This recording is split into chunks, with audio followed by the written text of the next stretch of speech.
வணக்கம் நேயர்களே, இது அச்சும் அசலும். நாள்தோறும் நாளேடுகளில் அச்சாகும் செய்திகளின் அசல் தன்மையை அலசும் நேரலை நிகழ்ச்சி வழங்குவதற்காக சாமானியரின் குரலாய் நான் சிகாமணி. இன்று செய்தித்தாள்களில் பல்வேறு முக்கிய செய்திகள் பிரசுரமாகி இருக்கின்றன.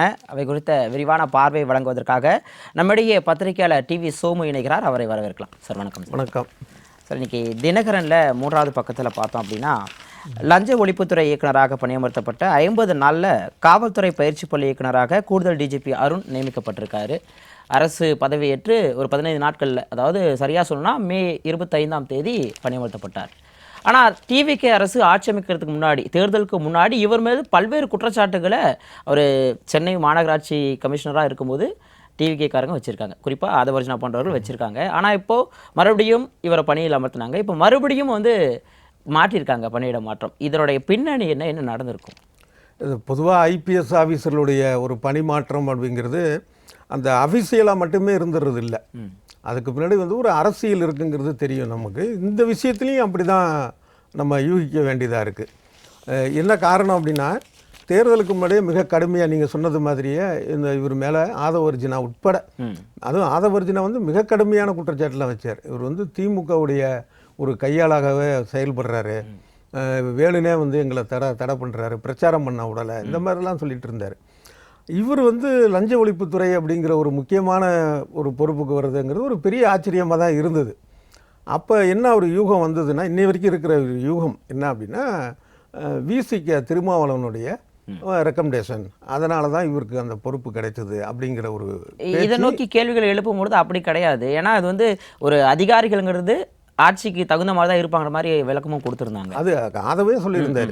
இந்த மாதிரி அப்படின்னு பார்த்தா ஒரு ஐபிஎஸ் ஆஃபீஸர் ஒரு குறிப்பிட்ட ஆட்சியில் தான் இருக்க முடியுமா, அடுத்ததில் இல்லையான்னு. ஆனால் அதெல்லாம் தாண்டி பார்த்தோம்னா யதார்த்த நடைமுறைன்னு பார்த்தோம்னா இதில் அரசியல் அழுத்தங்கள்னு சொல்லலாம், அழுத்தங்கள், பரிந்துரைகள் இதெல்லாம் தொடர்ந்து இருக்க தான் செய்யுது. இதுக்கு நடுவில் தான் விசிகாவுக்கும், குறிப்பாக இன்னும் சொல்லப்போனால் திருமாவளவனுக்கும் தாவேக்காவுக்குமான ஒரு கருத்து மாறுபாடுன்னே சொல்லலாம். அந்தளவுக்கு தான் வெளி உலகத்தில் நிறையா விஷயங்கள் பார்க்கப்பட்டது. என்னென்னா, நாங்கள் இன்னும் திமுக கூட்டணி தான் இருக்கிறோம் அப்படிங்கிறது. அப்புறம் எப்படி நாங்கள் தாவேக்காவை விட்டு நாங்கள் போக மாட்டோம் அப்படின்னு. அப்புறம் திருமாவளவன் அப்புறம் திடீர்னு பார்த்தா நினச்சா நாங்கள் விலகிறதுக்கு கூட தயாராக இருப்போம், இப்படி மாற்றி மாற்றி பேச ஆரம்பித்தார் திருமாவளவன். ஆனால் அவர் எல்லாத்துக்குமே அதுக்கு ஒரு விளக்கம் சொல்லிடுறாரு. இல்லை, திருமாவளவன் இவரோட இந்த ஸ்டாண்டர்ட் மாறிட்டே இருக்க மாதிரி ஒரு குற்றச்சாட்டு வைக்கிறோம். இதுக்கான ஒரு பின்னணி காரணமாக இப்போ பார்த்தோம் அப்படின்னா, சமீபத்தில் தலைமைச் செயலகத்தில் பாமக தலைவர் அன்புமணி ராமதாஸ் போய் பொதுச் செயலாளரையும் சந்திக்கிறாரு, ஆதவர்ஜனாவும் சந்திக்கிறாரு. ஸோ தாவேக்க இப்போ விசிகாவை நிராகரிக்கிற ஸ்டேஜுக்கு வந்துருவாங்களோ அப்படிங்கிற ஒரு கேள்வி எழலாமா? இல்லை, அந்த மாதிரி வர வாய்ப்பு இருக்குது. ஆனால் அதே நேரத்தில் அதற்கும் பாமக ஆட்களுடைய சந்திப்புக்கும் தொடர்பு இருக்கிறதா நான் நினைக்கல. ஏன் அப்படின்னா, இந்த சாதிவாரி இடஒதுக்கீடு அப்படிங்கிறத பாமக நீண்ட காலமாக வலியுறுத்திட்டு இருக்கு. அதை இன்னும் சொல்லப்போனால் ஒரு அழுத்தமாக வலியுறுத்தக்கூடிய ஒரே கட்சி அதுதான்.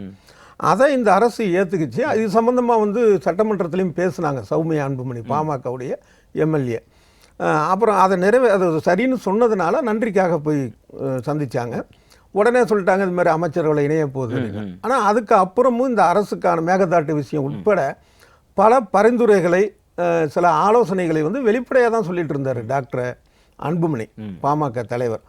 அவர் ஒரு கூட்டணி போகக்கூடிய ஒரு கட்சினா ரொம்ப தயவாக பேசணும், போகணும், அந்த மாதிரிலாம் இது இல்லை. அவர் வெளிப்படையாக ஒரு தமிழ்நாட்டுக்கு நல்லதுன்னு நினைக்கக்கூடிய விஷயத்த பேசிட்டு தான் இருந்தார். அது இந்த மேகதாட்டு விஷயத்தில் கூட பார்த்தா முதலமைச்சர் விஜயை சிலர் தவறாக வழிநடத்துகிறார்களோ அப்படிங்கிற ஒரு கேள்வியும் அவர் எழுப்பினார்.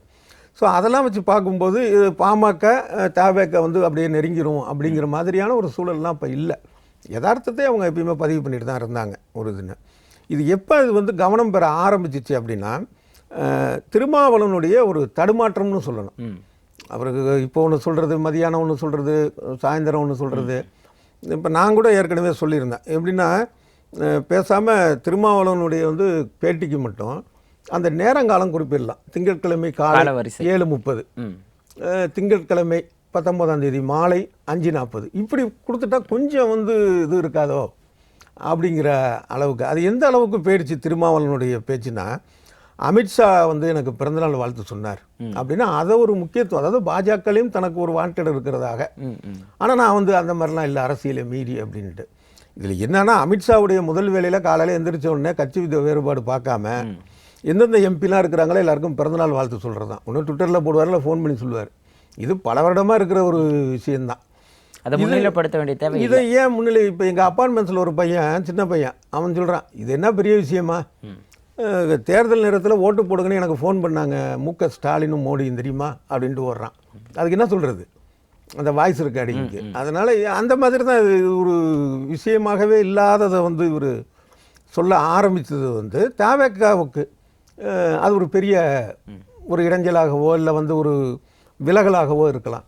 அப்போ அதோடைய ஒரு முதல் முயற்சியாக, அதாவது முதல்ல வந்து வெளிக்காட்டும்படியாக இந்த அருணுடைய மாற்றம் இருக்கலாம். ஏன்னா இந்த லஞ்ச ஒழிப்புத்துறையில் பொறுப்புங்கிறது வந்து ஒரு முக்கியமான ஒரு பதவி. இப்போ போலீஸ் அகாடமி பொறுப்பு அப்படிங்கிறது சாதாரணம் இல்லை. இருந்தாலும் ரெண்டுத்தையும் ஒப்பிடும்போது பார்த்தீங்க அப்படின்னா இதில் வந்து போலீஸ் அகாடமியில் அதுக்கான பொறுப்புன்னு வந்துட்டாங்கன்னா ஒரு வழக்கு பதிய முடியாது, ஒரு விசாரிக்க முடியாது, அந்த ஒரு வட்டத்தில் அடங்கிடுது. எல்லாருக்கும் தெரியும் ஒரு பனிஷ்மெண்ட் சொல்லுவாங்க. ஆமாம், அங்கே அப்படிங்கிறப்ப இது வந்து ஒரு அதிகாரி மாற்றம்ங்கிறத தாண்டி ஒரு அரசியல் மாற்றத்துக்கு இது போகுமோ அப்படிங்கிற அதுக்கான ஒரு தோற்றமா, ஆரம்பகட்ட விஷயமா அப்படிங்கிற அளவுக்கு இது முக்கியத்துவம் பெற்றிருக்குங்கிறதுக்காக சொல்கிறேன். அந்த ஒரு இதோட தொடர்புடைய ஒரு செய்தியாக பார்க்கணுன்னா, இப்போது லஞ்ச ஒழிப்புத்துறையிலிருந்து இவரை மாற்றிருக்காங்க. ஏற்கனவே சொல்லியிருக்காரு முதலமைச்சரும், லஞ்ச லாவணியாற்ற ஒரு அரசாக நாங்கள் வந்து செயல்படுத்துவோம் அப்படின்னு சொல்கிறாங்க. அப்படி இருக்கும்போது இந்த 50 நாளில் இந்த மாற்றம் வரதுக்கான காரணம் என்ன? அப்போ உண்மையிலேயே லஞ்சத்தை ஒழிச்சிட்டாங்கன்னு சொல்லலாமா? அதாவது செயல்படுத்துவோம்னு சொல்லலை, செயல்படுத்திட்டோம்னு சொல்கிறாரு. இப்போ தமிழ்நாட்டில் லஞ்சமே இல்லை, எங்கேயுமே இல்லை அப்படிங்கிறாரு. ஆனால் அவரே சொல்கிறாரு எங்கேயாவது லஞ்சம் கேட்டாங்கன்னா என் பேரை சொல்லுங்கள். ஆனால் அதில் ஒரு விஷயம் விஜயை பாராட்டணும். அதாவது லஞ்சம் வந்து கொடுக்காதீங்கன்னு சொல்லியிருக்கிறாரு, வாங்காதீங்கன்னு ஒன்றும் சொல்லலை. ஒருவேளை அது வந்து தனியாக அஃபிஷியலாக சொல்லுவாரா என்னமோ, அது நமக்கு தெரியல. ஆனால் டெய்லி நம்ம செய்திகளை பார்க்கும்போது பார்த்தா லஞ்சம் அப்படிங்கிறது வழக்கம் போல் அது கரை புரண்டு ஓடிட்டு தான் இருக்குது. இப்போ இன்றைக்கான செய்தி கூட பார்த்திங்கன்னா நாளிதழில் வந்திருக்கு, இந்த மதுக்கரை ஆர்டிஓ செக் போஸ்ட்டில் வந்து லஞ்சம் வாங்கினதாக லஞ்ச ஒழிப்புத்துறை. இது வந்து மக்கள் சொல்கிறது இல்லை, யூக செய்தி இல்லை, லஞ்ச ஒழிப்புத்துறையை பண்ணுறது. அதே மாதிரி இந்த உரத்த நாடில் திண்டுக்கல்லில் வந்து பார்த்திங்கன்னா இந்த விவசாய கடன் தள்ளுபடி அதுக்கு லஞ்சம் வாங்கியிருக்காங்கன்ட்டு அதை லஞ்ச ஒழிப்புத்துறையை பிடிச்சிருக்கு. அது மாதிரி உரத்த நாடில் வந்து பிடிச்சிருக்கிறாங்க. இது வந்து தொடர்ந்துக்கிட்டு தான் இருக்குது. அதே மாதிரி அரசு வழக்கறிஞர்கள் நியமனத்தில் கூட லஞ்சம் கேட்குறாங்க. அது வழக்கு, பெண் வழக்கறிஞரே வழக்கு கொடுத்துருக்குறாங்க. அதுக்கு என்ன நடவடிக்கை அப்படிங்கிறது தெரியல. இதில் இன்னொரு முக்கியமான ஒரு விஷயம் என்னென்னா, லஞ்சம் அப்படிங்கிறது வந்து ஒரு மக்கள் போய் ஒரு அரசு அலுவலகத்தை அணுகும்போது அங்கே வாங்கக்கூடியது மட்டுமே அல்ல, பணம். அதை தாண்டி பார்த்திங்கன்னா இப்போ சேலத்தில் சூயஸ்னு ஒரு நிறுவனத்துக்கு வந்து தனியாருக்கு குடிநீர் இது கொடுத்துருக்குறாங்க. அதுக்கு ஏற்கனவே வந்து 758 கோடி ரூபா ஒதுக்கினதை இன்னும் கொஞ்சம் ஒதுக்கி 1035 கோடி ரூபா ஒதுக்கியிருக்காங்க. இது இல்லாமல் வந்து அதை பராமரிப்பதற்கான தனி தொகை. இது ஏற்கனவே கடந்த ஆட்சி காலத்துடைய ஒரு தொடர்ச்சி தான். ஆனால் இந்த மாதிரி தனியார்களுக்கு ஒதுக்குவதுங்கிறது லஞ்சத்தில் தான் வரும். ஏன்னா அப்புறம் அரசே செய்யும்போது ஏற்படக்கூடிய ஒரு செலவை விட மிக அதிக அளவு செலவு ஆகும் முன்னே. அதே மாதிரி இப்போ இந்த மீஞ்சூர்லேருந்து போட்டாங்கல்ல வண்டலூர் வரைக்கும் வெளிவட்ட சாலை சென்னையில், அதை பற்றி டாக்டர் அன்புமணி கூட ஒரு அறிக்கை வெளியிட்டிருக்காரு. என்னென்னா ஒரு 50,000 கோடி ஒர்த்தபிள் உள்ள அந்த வெளிவட்ட சாலை சுற்றுறது அந்த இதுக்கான கட்டணத்தை, சுங்கச்சாவடிக்கான விஷயத்தை 2000 கோடியில் முடிக்கிறாங்க. அப்போ அது எப்படி ஊழல் இல்லாமல் இருக்கும்?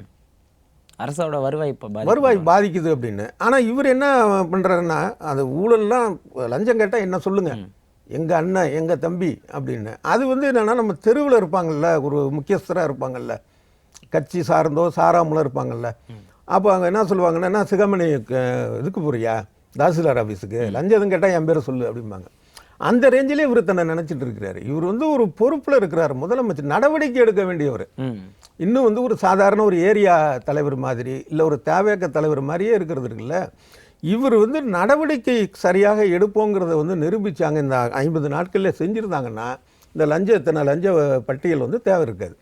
அதை விட்டுட்டு வந்து சும்மா பேசுறது இருக்குல்ல, அது வந்து எந்த விதத்துக்குமே அது பயனுள்ளதாக இருக்காது. முக்கியமாக இன்னொன்று என்ன செய்யணும் அப்படின்னா, இந்த லோக் அதாலத் அப்படிங்கிற ஒரு விஷயம் பவர் இல்லாமையே இருக்குது. இந்த கடந்த ஆட்சி காலத்திலையும் செய்யலை. இவருக்கு உண்மையாகவே அதுக்கான அக்கறை இருந்தால் அதை செய்யணும். அதுதான் முதலமைச்சருடைய வேலை.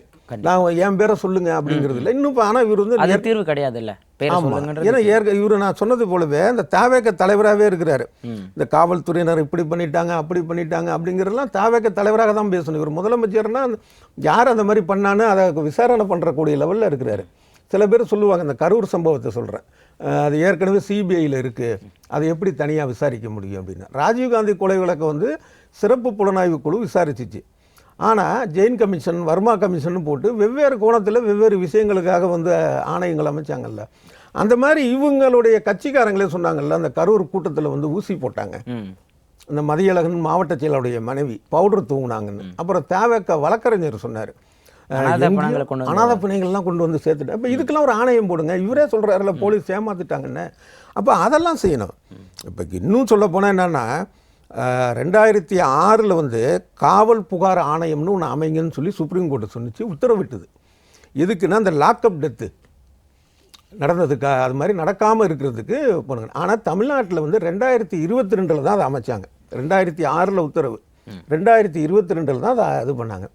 அதுவும் உச்சநீதிமன்றம் என்ன சொன்னிச்சு அப்படின்னா, இதில் வந்து அதிகாரமிக்கவர்களை போடாதீங்க, ஓய்வு பெற்ற நீதிபதிகளை, பொதுவான நபர்களை போடுங்கன்னு. ஆனால் 2022 என்ன பண்ணாங்க, திமுக ஆட்சியில் இதுக்கு வந்து உள்துறை செயலாளரை தலைவராகவும் டிஜிபி ஏடிஜிபியை மெம்பராகவும் போட்டாங்க. அப்போ அதை வந்து இவர் மாற்றலாம் உச்சநீதிமன்றம். ஏன்னா எதுக்காக சொல்கிறேன்னா, இன்றைய பேப்பரில் பார்த்துருப்பீங்க, சிறையில் வந்து ஒருத்தர் மரணம் அடைஞ்சிருக்கார், சிறையில் வைத்தே அடித்து கொல்லப்பட்டார் அப்படிங்கிற மாதிரி செய்தி வந்திருக்கு. அந்த இன்றைய செய்திக்காக அதை சொல்கிறேன். அப்போ அதை அவர் செய்யணும் நிச்சயமாக. அதே மாதிரி மிக முக்கியமான விஷயம், இப்போது தினகரன் உள்ளிட்ட பல்வேறு செய்தித்தாள்களையும் வந்திருக்கு. இப்போது எம்ஆர் விஜயபாஸ்கர் நேற்றும் ஒரு பேட்டியை கொடுத்துருக்காரு. ஏற்கனவே பார்த்தோம் அப்படின்னா தாவேக்க அழைச்சதுனால நான் போனேன் அப்படிங்கிற மாதிரி ஒரு கருத்தை வச்சார். நீங்கள் நல்லா கவனிச்சுட்டு தான் தெரிஞ்சிருக்கும். இணைப்பு விழாவிலே அவர் பேசினார், நாங்கள் வந்து எங்களுக்கு இங்கே வரத்துக்கான அனைத்து விஷயங்களும் செஞ்சு கொடுத்த அமைச்சர் அண்ணன் ஆதவர்ஜன் எங்களுக்கு ஒரு முன்னோடி அப்படிங்கிற மாதிரிலாம் பேசினார். இப்போ என்ன சொல்கிறாரு, நாங்கள் வந்து தலைமை மீதான அதிருப்தி எங்களுக்கும் சரி என்னை சார்ந்த ஆதரவாளர்களுக்கும் இருந்தது, அதனால தான் வரேன்னு சொல்கிறாரு. இதை எப்படி புரிஞ்சுக்கலாம்? உண்மையிலே என்ன தான் நடக்குது? குதிரை பேரம்ங்கிற குற்றச்சாட்டை தொடர்ந்து முன் வச்சுட்டே இருக்காங்க. ஆளுநர்கிட்ட மறுபடியும் திமுக கடிதம் கொடுத்துருக்காங்க. இல்லை, கண்டிப்பாக வந்து இது குதிரை பேரம் இருக்குது அப்படிங்கிறது ஒரு விஷயம். ஆனால் நான் தொடர்ந்து சொல்கிறது என்னென்னா, இதை கழுதை பேரம்னு சொல்லலாம். ஏன்னா சில பேர் குதிரை பேரம், ஒட்டக பேரம்லாம் சொல்கிறாங்க. இது ரெண்டுமே வந்தேரி, அரபு நாட்டிலேருந்து வந்தது தான். இப்போ கழுதை வந்து உலகத்திலே பார்த்திங்கன்னா ஆப்பிரிக்காவிலையும் தமிழ்நாட்டிலையும் தான் இருந்தது. அப்போ இதை நம்ம வந்து கழுதை பேரம்னே சொல்லுவோம். அப்படி இந்த கழுதை பேரம் தான் அப்படிங்கிறதுக்கான ஒரு உதாரணம் என்னென்னா, மன்னார்குடி எம்எல்ஏ, அமமுக எம்எல்ஏ காமராஜ், அவர் பேரை வந்து ஆளுநர்கிட்ட கொடுக்குறப்பயே ஐயுஎம்எல் அந்த கட்சியுடைய எம்எல்ஏ இவர் சையத் பருக்ஷா அவருடைய பேரையும் சேர்த்து கொடுத்தாங்க. அப்போ அந்த ரெண்டு கட்சிக்குமான ஒப்பந்தம் வரவே இல்லை. அப்போ அதுலேயே ஆரம்பிச்சிருச்சு. அது ஒரு விஷயம். அது மட்டும் இல்லாமல் இப்போ எம்ஆர் விஜயபாஸ்கர் சொன்னது வந்து தாவேக்க கூப்பிட்டுச்சின்னு சொல்லலை, விஜய் அரசு அந்த வார்த்தையை அவர் சொல்லியிருக்கிறாரு. அந்த வீடியோவும் இருக்குது. விஜய் அரசு அப்ரோச் பண்ணுது, நான் வந்தோன்னுங்கிறாரு. அப்போ ஒரு அரசே இந்த கழுதை பேரத்தில் ஈடுபடுது. ஒன்று. இன்னொரு விஷயம் பார்த்தீங்கன்னா, இப்போ வந்து ஒன்றியத்தில் பாஜக விஜய் அரசுனா அங்கே இருக்கக்கூடிய நிர்வாகிகளை தான் அவர் குறிப்பிட்டிருப்பார். அவர் சொன்ன வார்த்தை. அப்போ இவர் கூட சொல்லியிருந்தார்ல, அனிதா ராதாகிருஷ்ணன், காவல்துறையினர் வந்து என்ன ராஜினாமா பண்ணுன்னு சொல்கிறாங்க. அப்போ அரசு தானே செயல்படுது. இல்லை, உண்மையில் அப்படி நடக்கிறதுக்கான வாய்ப்பு இருக்கா சார்? ஏன்னா ரெண்டு பக்கம் மாறி மாறி குற்றச்சாட்டு வைக்கும்பொழுது நான் டிஃபெண்ட் பண்ணிக்கிறதுக்காக நானும் இப்படி சொல்கிறேன்னு இது ஒரு எடுத்துக்க முடியும்ல? இல்லை, அப்படி நடக்கிறதுக்கும் வாய்ப்பு இருக்குது. அதை நம்ம விட்டுறக்கூடாது. இல்லை, இப்போ இருக்காது இப்படி அப்படின்னு சொல்கிறதுக்கான அளவுக்கு இங்கே யாரும் இல்லையே. அதுக்காக தான் நான் சொல்கிறேன். இன்னொரு இது என்னென்னா, இப்போ ஒன்றிய பாஜக அரசுக்கு பிடிக்காத ஒரு கட்சியாக இருந்தால் ஒரு எம்எல்ஏவை கூட ராஜினாமா செய்ய சொல்லிட்டு இங்கே வர சொல்ல முடியாது. ஏன்னா இப்போ இவங்க வந்து திமுக ஆட்கள் மேலே வழக்கு போடுறாங்கல்ல, எங்கள் எம்எல்ஏவை வந்து அவர் அங்கே வழக்க பார்த்தாங்கன்னு. அந்த மாதிரியான விஷயத்தை இவங்க முதலாக வந்து அந்த அமமுக எம்எல்ஏவை தூக்கினப்பையும் அதிமுக எம்எல்ஏவை தூக்கினப்பையும் முதல் முறை பண்ணும்போது ஒன்றிய அரசு தலையிட்டிருக்கும். ஏன்னா அவங்கள்ட்டையும் உளவுத்துறை இருக்குது. அப்போ பணம் கைமாறுச்சின்னு வழக்கு போடுறதுக்கு அவங்கள்ட்ட இடியிலேருந்து சிபிஐலேருந்து இன்கம் டேக்ஸ் வரைக்கும் 1008 இருக்குது.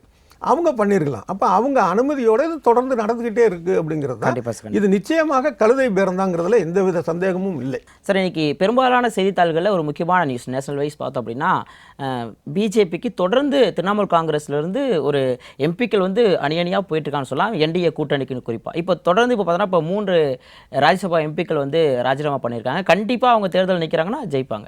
ஸோ இதன் மூலமாக பார்த்தோம் அப்படின்னா பிஜேபியோட ராஜ்யசபா எம்பிக்களோட பலம் அப்படிங்கிறது 117 இன்க்ரீஸ் ஆக போகுது. 123 இருந்தால் பெரும்பான்மை அப்படிங்கிற சமயத்தில் பிஜேபி என்ன நினைச்சாலும் சாதிக்கக்கூடிய ஒரு விஷயத்தை வந்து ஏற்படுத்தி கொடுக்கக்கூடிய ஒரு சூழல் நடக்குது. இன்னும் 6 எம்பிக்கள் இருந்தால் போதும். இது எதை நோக்கி நகரும்? இதுக்கு என்னெல்லாம் பண்ண போகிறாங்க? இந்த விஷயத்தை முக்கியமாக இவங்க தாவேக்காரங்க பார்த்தாங்கன்னா ஒன்று புரிஞ்சுக்கணும். எனக்கு தமிழ்நாட்டில் தான் வந்து அதிமுக எம்எல்ஏக்களை ராஜினாமா செய்ய சொல்லி தாவேக்காவில் சேர்ந்தாங்க. அதே மாதிரி தான் பாஜக செஞ்சுருக்கு போல இருக்குது. அப்போ எங்களை பார்த்து காப்பி அடிச்சிட்டாங்கன்ட்டு அப்படிலாம் இல்லை. ஏன்னா தாவேக்காரங்க பல பேர் அப்படி தான் அப்பாவியாக இருக்காங்க. எங்கள் தலைவர் ஜெயிச்சதுக்கப்புறம் தான் பஸ்ஸில் டிரைவர் ஃப்ரண்ட்டில் உட்காந்து ஓட்டுறாரு தெரியுமாம்பா. அதுக்காக சொல்கிறேன். ஏன்னா இதுக்கு முன்னோடியே பாஜக தான். கர்நாடகாவில் இருக்கட்டும், மகாராஷ்டிரா, கோவா, இப்படி இந்த லாட்ரி டிக்கெட் ஒரு காலத்தில் சொல்லுவான்ல ஒவ்வொரு ஸ்டேட்டாக, அந்த மாதிரி எல்லா ஸ்டேட்லேயும் பண்ணுறது பாஜக.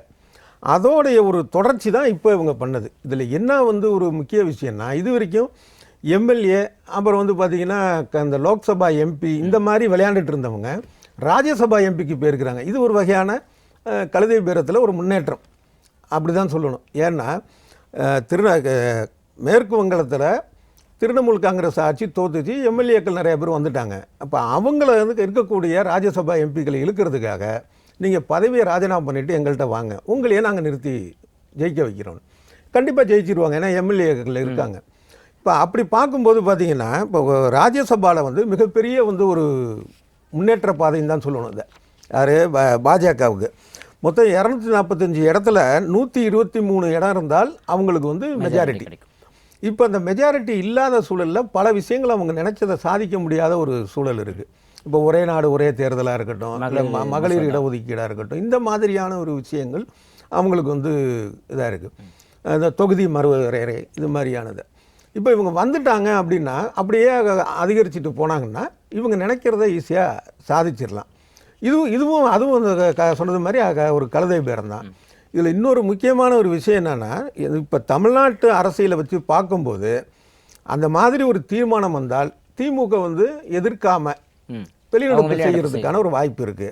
அது மாதிரி ஒய்எஸ்ஆர் காங்கிரஸ் வெளிப்படையாக ஆதரிப்பாங்க. அது மாதிரி சில சுயேட்சைகள் இருக்காங்க.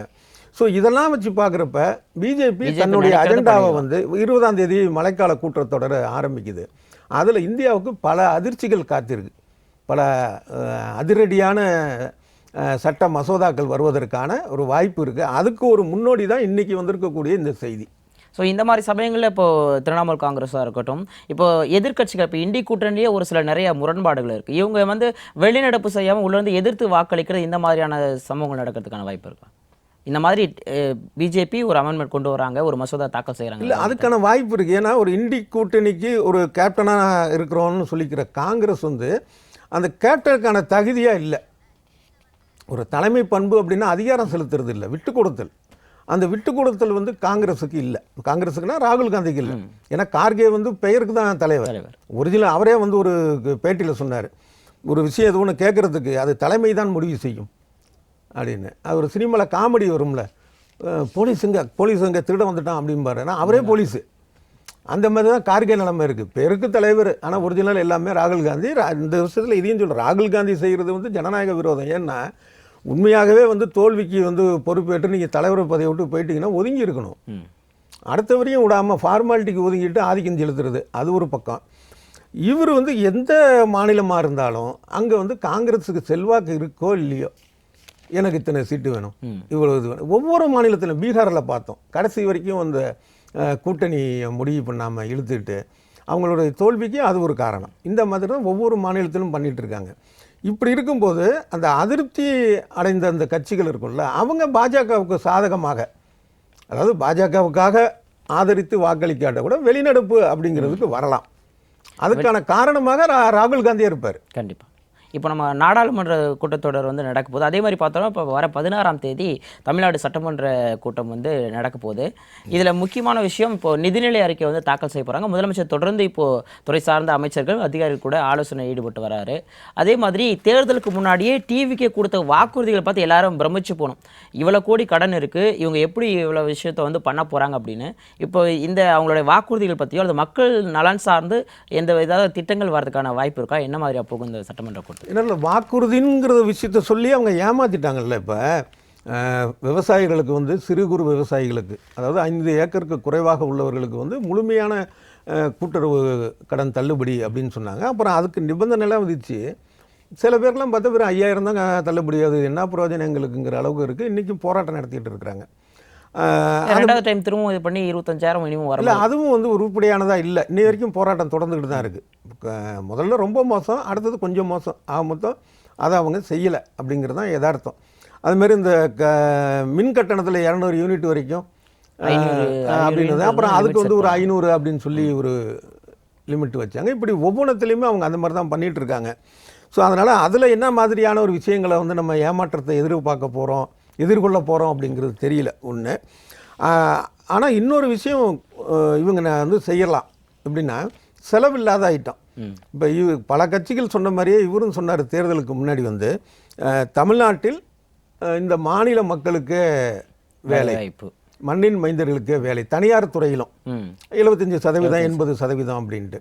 அந்த மாதிரி வேலை கொடுப்பவர்களுக்கு வந்து அந்த நிறுவனத்துக்கு எலக்ட்ரிசிட்டியில் நாங்கள் வந்து சலுகை கொடுப்போம், இந்த மாதிரியான விஷயங்களை கொடுப்போம். ஸோ ஒரு வேலையை அதுக்கப்புறம் அந்த முடிவு பண்ணுறதுக்கான இல்லை அதை அறிவிப்பதற்கான ஒரு வாய்ப்பு இருக்குது.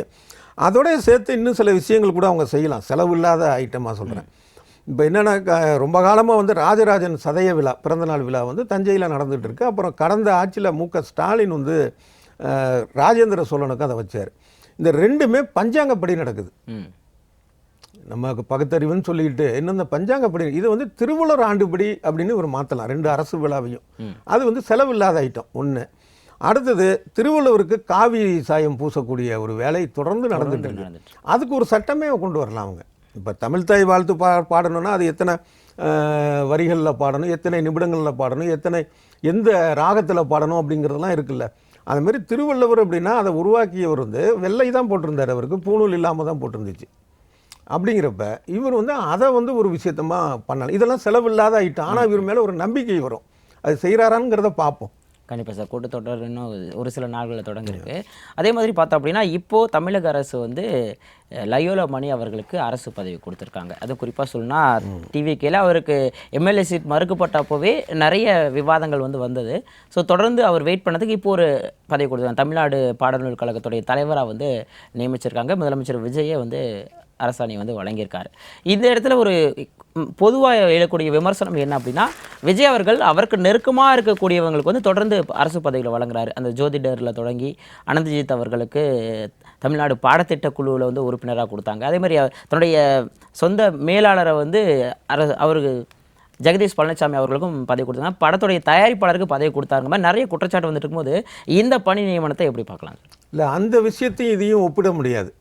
இப்போ ஒரு ஜோதிடருக்கு கொடுத்ததோ இல்லை ஜெகதீஷ் பழனிசாமிக்கு கொடுத்ததோ இல்லை ஜான் ஆரோக்கியசாமியை கொண்டு வந்து அந்த அமைச்சரவை கூட்டத்தில் உட்கார வச்சதோலாம் தவறு. அதே நேரத்தில் லயனாமணிக்கு கொடுத்த ஒரு விஷயங்கிறது சரிதான். இப்போ கடந்த காலத்திலே பார்த்தீங்க அப்படின்னா வளர்மதிக்கு கொடுத்தாங்க, லியோனிக்கு கொடுத்தாங்க. அவங்களுடைய கல்வி தகுதி அப்படிங்கிறது வளர்மதியை விடுங்க, இப்போ லியோனி வந்து கல்வி தகுதி உள்ளவர் தான், ஆசிரியராக இருந்தவர் தான். ஆனால் அவருடைய பேச்சு நடவடிக்கை எப்படி இருந்தது அப்படிங்கிறதும் ஒரு விமர்சனத்துக்கு உள்ளானது. ரெண்டுமே வளர்மதிக்காக இருக்கட்டும், இதாக இருக்கட்டும். இதை தாண்டி பார்த்தா நிச்சயமாக ஒவ்வொரு கட்சியுமே தங்களுக்கு நெருக்கமானவர்கள் தன்னுடைய கட்சியில் இருக்கிறவங்கள தான் கொடுப்பாங்க. அப்போ அதில் தி பெஸ்ட் யார் அப்படின்னு பார்த்து தான் இந்த விஷயத்தை பொறுத்த அளவில் லயோனமணிக்கு கொடுத்துருப்பாங்கன்னு நினைக்கிறேன். இதில் பல பேர் புரிஞ்சிக்காத ஒரு விஷயம் என்னென்னா, லயோனமணி வந்து கொடுத்துருக்குறாங்க, இவர் வந்து பாடத்திட்டத்தை உருவாக்க போகிறாரா அப்படின்ட்டு. அந்த பாடத்திட்டத்தை உருவாக்குறது அந்த குழுங்கிறது வேறு. அதுதான் மயில்சாமி அண்ணாதுரை தலைமையிலான குழு. அவங்க வந்து என்ன செய்வாங்கன்னா, மாநில கல்வியியல் ஆராய்ச்சி அண்டு பயிற்சி அந்த மையம்னு ஒன்று இருக்குது. அந்த மயில்சாமி அண்ணாதுரையுடைய பரிந்துரையில் அந்த பயிற்சி நிறுவனம் என்ன பண்ணோன்னா, ஆராய்ந்து ஒரு பாடத்திட்டத்தை உருவாக்கும். அதை புத்தகமாக அச்சிட்டு விநியோகிக்கிற பொறுப்பு இருக்குல்ல, அதுதான் பாடநூல் கழகத்துடைய வேலை. அதுக்கு தான் இவர் தலைவர். சொல்லுவாங்க இது மாதிரி வந்து விஜயுடைய சினிமா பாட்டெல்லாம் பாடினார், இப்போ போட்டிருக்கான் சோசியல் மீடியாவில் பல பேர் போட்டுட்டு இருக்காங்க. என்ன சொல்கிறேன், இதுதான் ஒரு ஆட்சி, இதுதான் ஒரு முடிவாயிடுச்சு அப்படின்னா அதில் யாரும் பெஸ்ட்டுன்னு போடுறது மாதிரி தான் எனக்கு தோணுது. இது ஆனால் இதையும் போய் எதுக்கெடுத்தாலும் குறை சொல்லணும்னு இல்லை. நம்ம வந்து அந்த ஜோதிடரை வந்து பொறுப்பு போட்டதுக்கு நம்ம விமர்சிக்க தான் செஞ்சோம். அதேமாதிரி ஜெகதீஷ் பழனிசாமிக்கு விமர்சித்தோம். இப்போ இந்த அமைச்சரவையில் போய் இவங்க 2 பேர் உட்கார்ந்ததுக்கு விமர்சித்தோம். அதனால் எல்லாத்தையும் விமர்சிக்கிற அவசியம் இல்லை. கண்டிப்பாக சார். பல்வேறு செய்திகள் குறித்து விரிவான ஆழமான பார்வைகளை வழங்கியிருக்கீங்க. நேர்மையின்மை காரணமாக இதோட முடிச்சுக்கலாம். தொடர்ந்து மெட்ரோ நிகழ்ச்சி சந்திக்கலாம் சார். நன்றி, வணக்கம். நேர்களை அச்சு மஸ்ரம் நிகழ்ச்சியில் இன்று பத்திரிகையாளர் சோமு அவர்கள் பல்வேறு செய்திகள் குறித்து ஆழமான பார்வையை நம்மோடு பகிர்ந்து கொண்டார். மற்றும் நாளை அச்சு மஸ்ரம் நிகழ்ச்சி சந்திப்போம். நன்றி, வணக்கம்.